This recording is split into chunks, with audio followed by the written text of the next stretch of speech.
On ne peut pas transformer un chantier de cette envergure en un marché. Ce n'est pas possible. Un chantier, c'est une organisation. Il faut un donneur d'ordre dans l'entreprise. Il faut un donneur d'ordre. Et le chef ne peut pas parler avec n'importe qui. Le temps est ferme et l'heure n'est plus à la distraction. Le directeur général des infrastructures est déçu par la lenteur qu'accuse l'entreprise Ebomaf dans la construction de la voie Révier-Kalavik-Bota.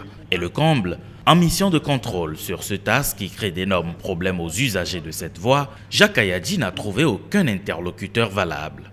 Qui est le commandant de bord de l'entreprise sur ce chantier aujourd'hui? Vous avez quelle responsabilité sur le chantier? Quel est votre niveau? Qui vous a validé pour être le directeur des travaux? Qui a validé ça? Pour le moment, je ne suis pas le directeur des travaux. Oui. Donc, c'est l'entreprise qui m'a envoyé.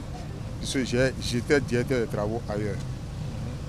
Donc, pour le moment, comme il n'y a pas encore eu confirmation, je ne peux pas m'auto-proclamer directeur des travaux. Donc, c'est pour ça, comme je vous avais dit tantôt, j'étais assistant.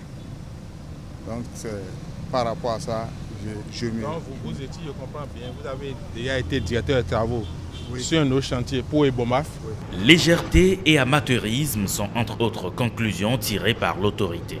Des constats confirmés par le chef de mission du corps de contrôle.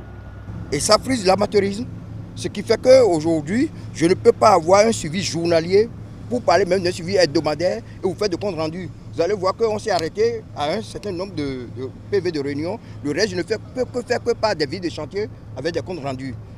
Franchement, c'est de l'amateurisme pour des techniciens que nous sommes et que l'on sait très bien que c'est la concession, l'organisation, avant d'aller à l'exécution des travaux. Ils n'ont qu'à faire des efforts. Le directeur général des infrastructures prend alors ses responsabilités et rappelle la volonté du gouvernement d'achever ce chantier. Moi, je ne suis pas là pour visiter un chantier abandonné. On va s'arrêter ici. Mais il faut que celui que le président d'Ebomaf a dit à Ebomaf qu'il faut qu'on se voie à une réunion au ministère. Donc mardi prochain, à 10 h, il faut entreprise à un niveau très élevé, un niveau de décision. Le gouvernement ne reculera pas. Ce projet sera réalisé contre vents et marées, avec ou sans Ebomaf. Avec ou sans Ebomaf.